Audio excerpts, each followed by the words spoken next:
Hi, I'm Damon Montgomery. You're now tuned in to Hit 'em Up Style, episode 2A, the martial arts.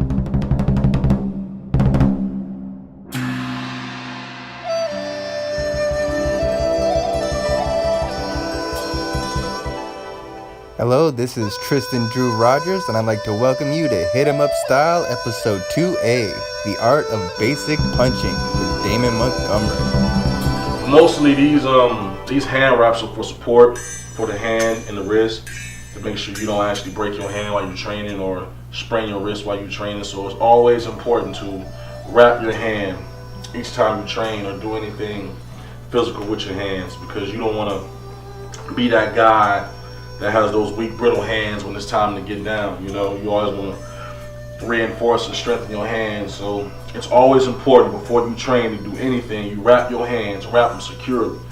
Make sure your wrist is tight, wrap tight, so you don't have no wrist problems. When you punch something, your wrist pops back. Make sure your wrist is locked tight.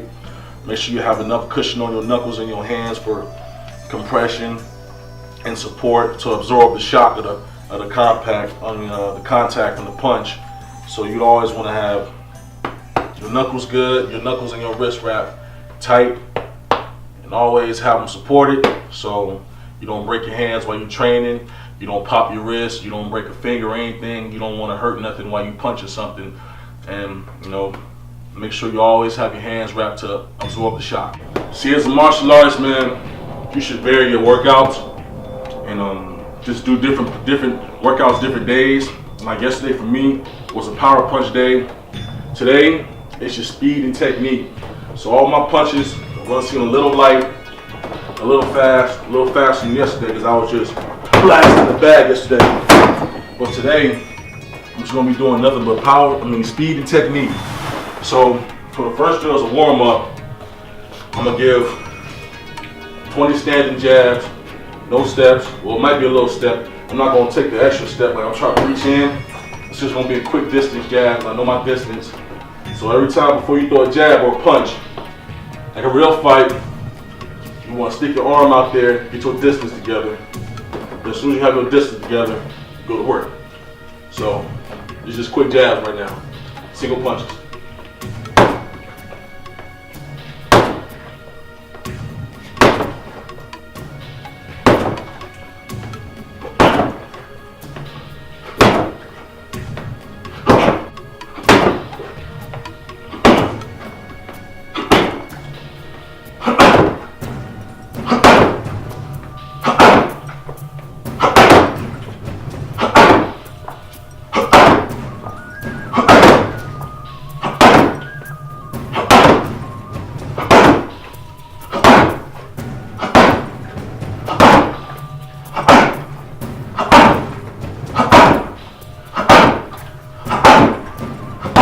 I think I actually did more than 20, but that's what happens when you get in the zone. Take a quick little break, get your wind together. Now, after you warmed up with your single jab, what you want to do is now add an extra punch into it. So now I'm at a jab cross into it, fast as I can. Same technique. Now, this is a big misconception as a fighter. When most people get into throwing different hands, different combinations, they tend to get sloppy. Every time one of your punches hit the bag, say if I throw a jab, boom, my hand has to come immediately back up to guard my face and my chin. You'll never want to make contact with anything, say a bag or a person. You never want to make contact with anything and let your hand slide down. For example, this is bad technique. You never want to do that. Whenever you make contact with something, you want to think about this. So this is the person's face, right? This is the person's body. You want your hand to make contact and try to push through and get to the other side of his body. If I was to punch somebody in the chest, I want to actually have my hand drive through his chest and try to get to his spine and get to his back. That's the way you throw a correct line punch. You never drop your hands, never let your hands slide. You get them back up as quick as possible. Because you got to remember, your opponent is a mirror. Whatever you do to him, he's going to do to you. So if I throw a jab at somebody, I got to immediately be expecting one back. That's why whenever you make contact with something, it's always important to bring your hands back up. Reset. Now, I'm going to show you what I mean with the one hand goes out, other hand stays up. One hand goes out, other hand goes up.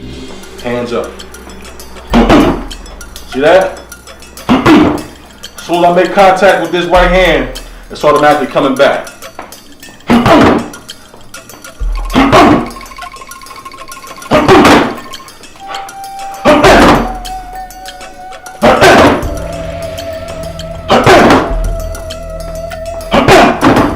To maximize your power with your punches, you always want to make sure that you put your whole hip into it and snap the punch.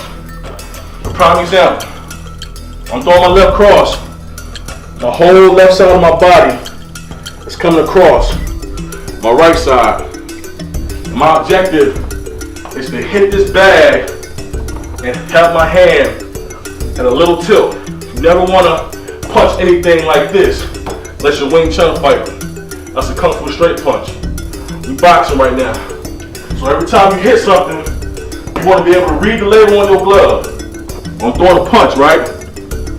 I want to be able to read Everlast at the extension of my punch. I don't want to see ever. I want to see Everlast. It's the whole glove.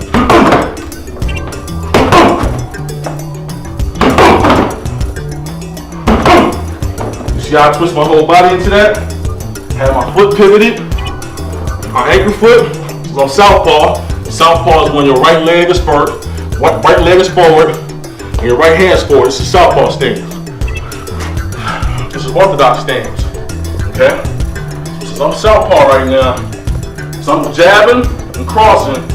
My left leg is turning along my hip. Ever played baseball? You swung a bat, it's like this. Bring your whole hip into it and pivot that right foot. So like a baseball swing. Or when you're swinging or bringing something with you. Just like a punch. So when I punch, my left leg should be doing this. Always. I'm trying to bring some power behind my punch. My left leg should be pivoting and my hip should be swiveling.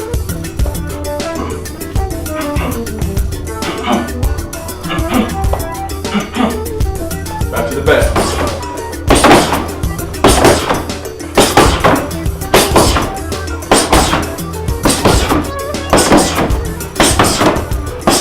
One thing you want to have as a martial artist is always have your feet and your hand movement coordinated and in sync. Because without your footwork together, your hands won't be shit. Without your hands, your footwork won't be shit. So you want to try to always incorporate movement around the bag. Like Bruce Lee said at Enter the Dragon, boards don't hit back. Bags don't hit back. So you always want to try to incorporate movement in whether you're hitting the bag, because martial arts and combat is always alive. It's always movement. You know what I'm saying? Your opponent is moving, you're moving with your opponent. Basically, you're trying to adapt to his movements, he's trying to adapt to yours. Now this is where your rhythm comes into. Bruce like to say broken rhythm. I would like to say broken rhythm to a certain extent, but you always have to have a set foundation of rhythm, okay? So before you do this drill, what you want to do is get a good arm's length away from the bag where you have to actually reach the bag, okay? So now, you want to do a couple of these. Do 10 of these. Just stepping toward the bag. 2, 3, 4, 5, 6, 7, 8, 9, 10. The whole time, stand on your tiptoes. You'll never want to be a flat-footed fighter because you can get stuck in mud, as they would like to say. Taking a step like this and not being loose on your feet can end up having you getting counterattacked or just being anticipated. So you always want to be able to stay on your tiptoes just in case I'm doing this, right? I'm not going to throw the punch yet. It's still footwork. I'm doing this on my toes, tiptoes. You know what I'm saying? You might have to step back. Always.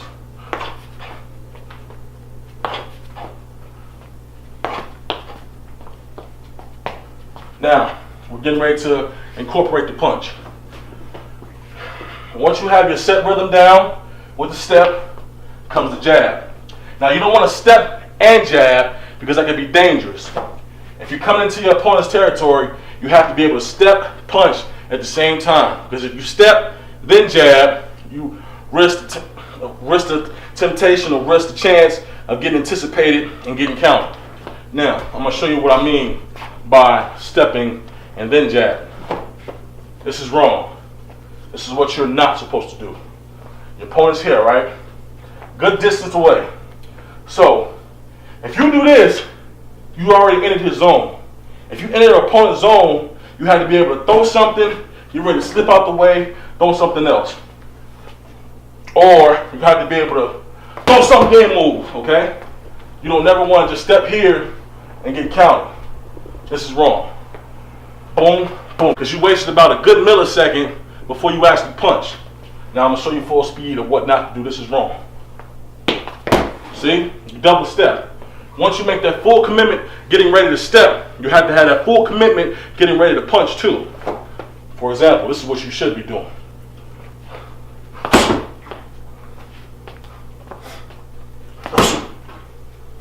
The reason why I'm leaning is because as soon as I make contact with the bag, I make contact with my opponent, I know he's getting ready to throw something back. So I take the step and jab, I'm leaning, getting ready to get out of the way, and you're ready to hit him with a body shot, or I'll take the step jab, I'm leaning, getting ready to get out of the way, and throw a hook up top, or take another step jab, I'm leaning, getting ready to get out of the way, throw a left hook behind, left hand behind that. Always anticipate your next move. Don't think about it, just do it. Do what feels right. So many variations I could have done with that. I could have step jab, slip down low, or step jab, throw a hook up top, or step jab, slide left. So now I'm going to give you a different angle of what it should look like so you can see that you're coming in at a straight angle, but you're not ending on a straight angle. When I say slip to the right, or when I say I'm taking a step jab and I'm landing with the angle, it's because I'm stepping outside. It was all one motion. I came forward like this, but I actually took an angle to the right. So this whole process of me doing this, the jab, and when I jab, my foot is already on the outside of my opponent. I've already made the step. I've already made the step outside, getting ready to throw my left hand, or I've already made the step outside, getting ready to throw a hook to the body, right hook to the body. Or I've also made the step outside, getting ready to throw the right hook up top. Like that, okay? So now we're just going to demonstrate what it should look like when you take an angle, how your body should move. I'm a big guy, so it's not really going to look like I'm taking an angle. I'm going to cover the whole bag, but you'll see the movement.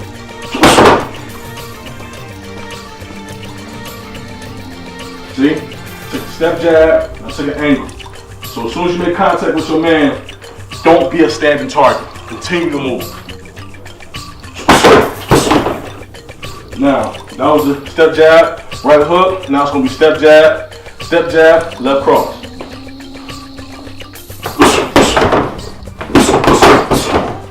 That was a step jab, left cross, right hook to the body. Step jab, left cross, right hook up top. Now, it's another move you can do off step jab. Step jab to the body, step jab across. So it's a double jab. I'm already inside my man. What's the person's natural reaction when they get hit in the stomach? Ooh. So as soon as he bends over, he has a jab coming to his face. Prime example.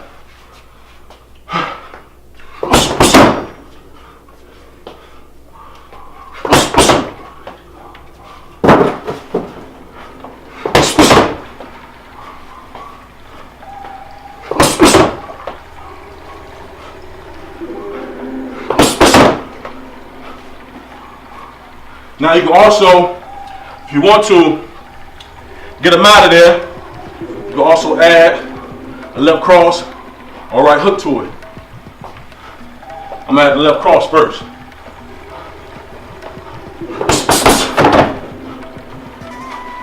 One more time. Now, it's the right hook.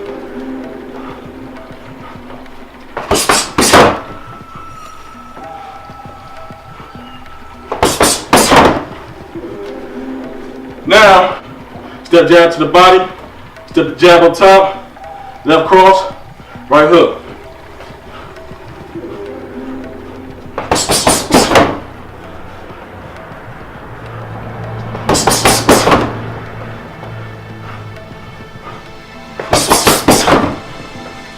And every time you make contact with something, you want to exhale. Prime example. For me to hit this bag, I want to bring all my force and body into it and all my energy. So example.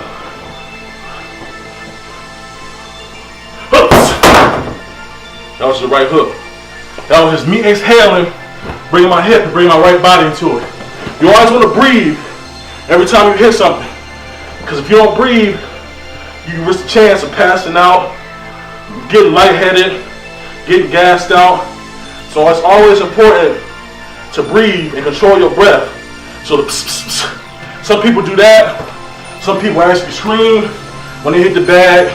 You know, Bruce had the that was the actual breath controller for him. Some people try to say it was him shaking loose the jitters. It's partially true with that. Some people say it was him trying to strike fear into his opponents. Nah, that was him controlling his breath and exhaling. For prime example, I'm gonna throw a right cross kick on this bag and do the Bruce Lee call the same way he would exhale and scream. Watch how much power and force I have behind this. Ready?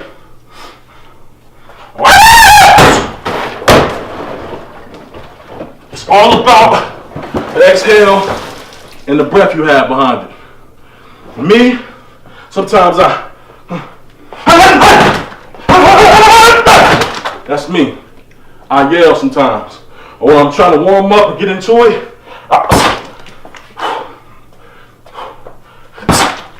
I think of it like a snake.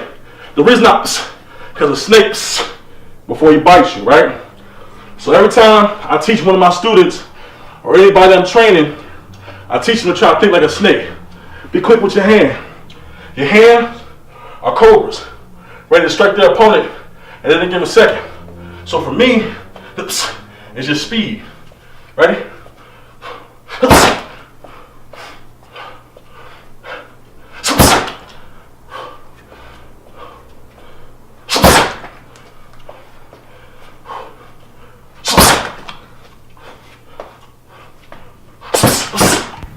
Thank you for watching Hit 'em Up Style episode 2A, The Art of Basic Punching with Damon Montgomery. Look forward to episode 2B, The Art of Basic Kicking, soon. So Damon, why do you wear the color yellow so much? It symbolizes change, happiness. Actually, my mom actually liked the color yellow. It was her favorite color when she was alive. And after she passed on, I figured any way I would be able to, show memory or memorialize her by representing her as putting on her favorite color in anything that I do sports-wise. So every time I train, I make sure I have yellow on anything. See, I got the yellow hand wraps, yellow shoestrings. Also have my yellow gloves. So anytime I train or work out or do anything musically, I make sure I have something yellow on to show symbolization to my mother and represent her. And of course, Bruce Lee, the Jeet Kune Do sign was red and yellow, so yellow just symbolizes change and difference, you know what I'm saying? And as a martial artist, everybody should strive to change and be different on a daily basis, whether you train your mind, expand your mind, or you expand your body physically. Change and just life as a whole. So that's why I always will love the color yellow. It means so much to me. Because she always said she didn't want no son to be no punk. So, you know, it was always just me. Her taking me to these different martial arts classes, and at first, you know, since I was always a big dude, the teacher, whether it be sensei for karate or Sifu for kung fu, he would always tell me that I was too big, and they were worried about my weight being a problem. But then when I got into the school and actually worked out, they saw the difference. Like, this kid can actually move.